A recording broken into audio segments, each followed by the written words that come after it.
Hi, welcome to the Gamesplainer. I'm Jeff the Gamesplainer, and today I'm gamesplaining Castles of Burgundy. So this is the Castles of Burgundy set up as a two-player experience. There's a whole bunch going on, but things to bear in mind is the first player is the player who will roll this.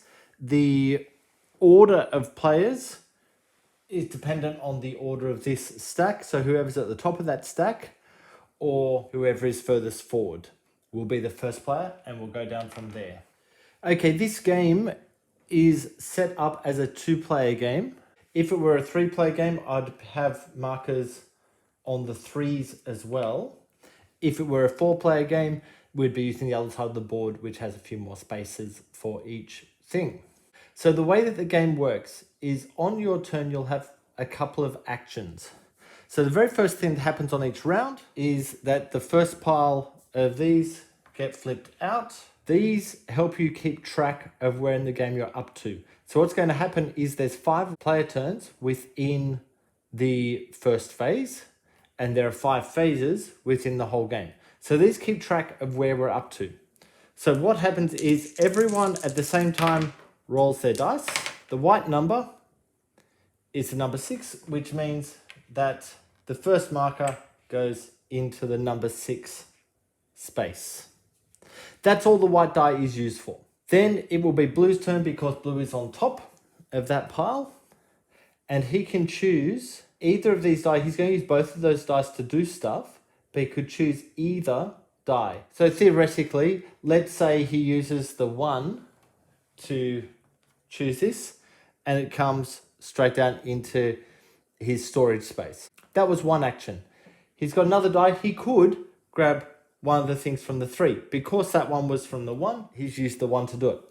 If he didn't wish to use the 3, he wished to use a 2 or a 4, he could spend this to up that die roll to a 2 or 4. He doesn't want to do that at the moment, but he could do that. So what he will do is use that 3 to place this in over number 3. Now, he's done a few things there. The first thing is he has put a tile in, which is one of these tiles, so he gets 4 points. Whenever you place a tile onto your board, you're going to get the benefit of that tile. You only get it as a one-off ability, but you get that ability when you place the tile.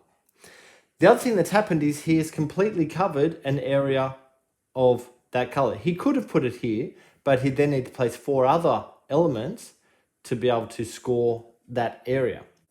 So by placing it there, he gets points. Now the points are a little hard to see. They are up here on the board, but they're also here. So because he's got an area that only has 1 hex on it, he gets 1 more point. If he just completed an area that had 7 hexes, he'd get 28 points. Because we're in phase A, so A to E, phase A, he gets 10 points as well. He's now used all of his dice, so it then becomes red's turn. And what red wants to do is get this boat, but it's on a number 1. So he's going to use one of his guys to turn that 2 into a 1 to take that.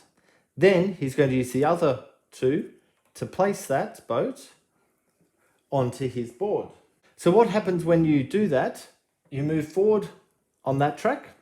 You grab the tiles from one of the depots, and it can be at any of the depots. There is only the one available at the moment. Let's imagine we're a little ways into the game and that had come out. What's going to happen is that good is going to come over to his storage on this side. Now, because that's a 2, he actually can't keep that. He can only keep a 3, 4, or a 5 because that's what turned over in the first portion before the game actually started.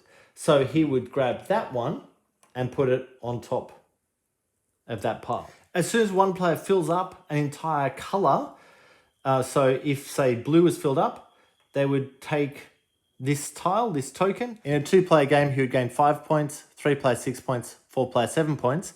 The next player to achieve all of that space filled up will get the smaller token, so 2 points for the 2-player, 3 points for the 3-player, 4 points for the 4-player. Any players who do it after that don't get any points, and that's for each of the different color areas as well. So that's the main portion of the game. There are some other elements that I shall run you through. First, you can sell all of the goods. You need to have the number. So say that 2, that doesn't actually add to any of these. But if he wished to turn that into a 3, he could spend that to make that one a 3. That good can then be sold. If he had 2 of these, he could have turned that into a 4. By the way, using these, a 1 can turn into a 6 by using one of them. It's either direction. So let's say he had a 4. He could sell all of these goods. Because it's a 2-player game, it's 2 points per tile. And he gets 1 coin. It doesn't matter how many tiles he's selling. He gets 1 coin and 2 points per tile. You have 2 of them. 1, 2, 3, 4. So that's another action that can be done with the dice. An action could be to spend any die, it doesn't matter what number it is, and take 2 more of these guys in. And one other element that you are able to do, it doesn't cost a die, but you can spend 2 money to take one of the tiles from the black market, the black depot. So he might spend the 2 money to take that tile. If he then had a 4, he could use that 4 to place that one down. So since we're on the farm ones, he's put that down. There are 4 pictures of animals there, so that is worth 4 points to him. Wow. Now he can add that one because he's managed to join back to his original castle.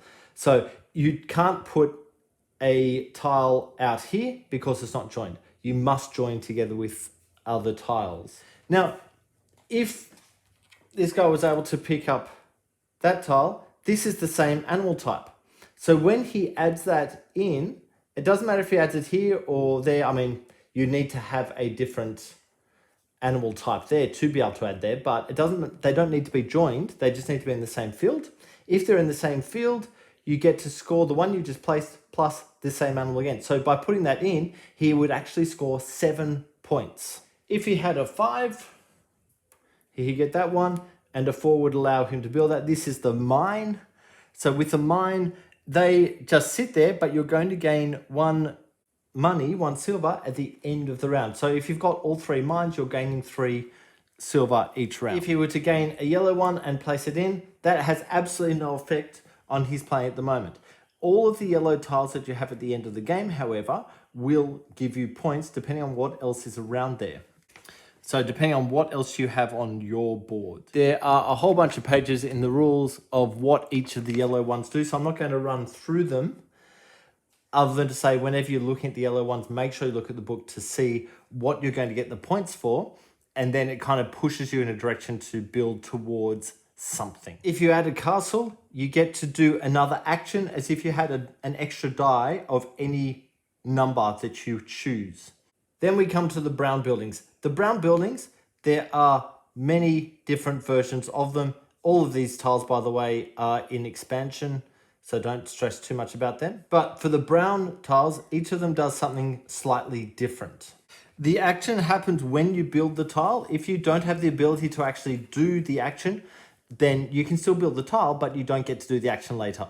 You've missed your opportunity. So really quickly running through what the buildings does. Firstly, the market allows you to take a green or a blue tile from the board. That's from any of the 6 depots. It can't be taken from the black market. You need to take it from one of the outside depots and place it into your storage space.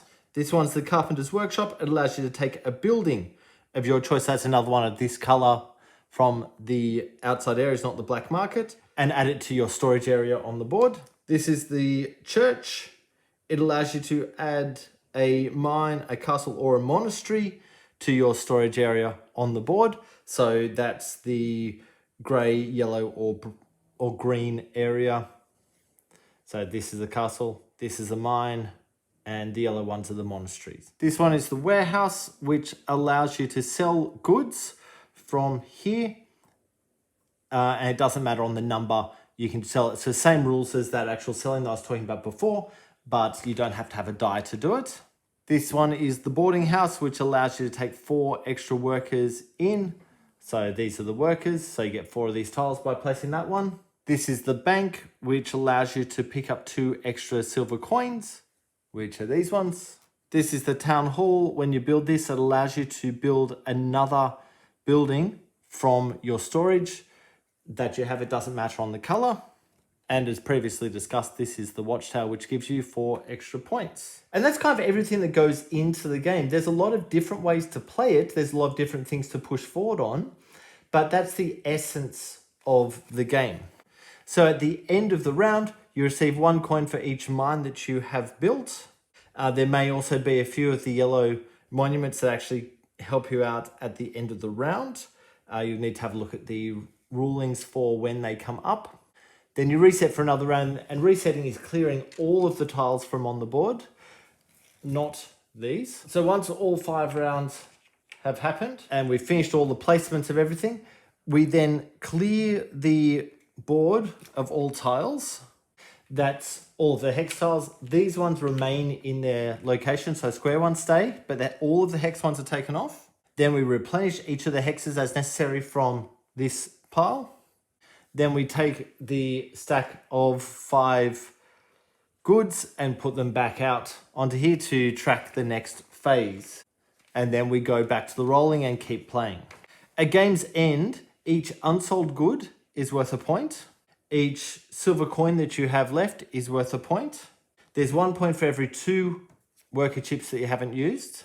Each placed yellow monastery will give some points for something. And whoever is then the first around the point track is the winner of the game. And that is pretty much all there is to the Castles of Burgundy. Please go ahead and watch my gameplay to get a feel for how the game actually plays. I hope this helps you get Castles of Burgundy to the table. If you have any comments or suggestions, please write them below. If you have any games that you would like to be gamesplaned, please shoot me an email to thegamesplainer@gmail.com. Follow me on Instagram and Twitter @thegamesplainer to keep up to date with the games that I'm playing. Subscribe to my videos to keep up to date with the games that I'm gamesplaining. And until next time, enjoy gaming.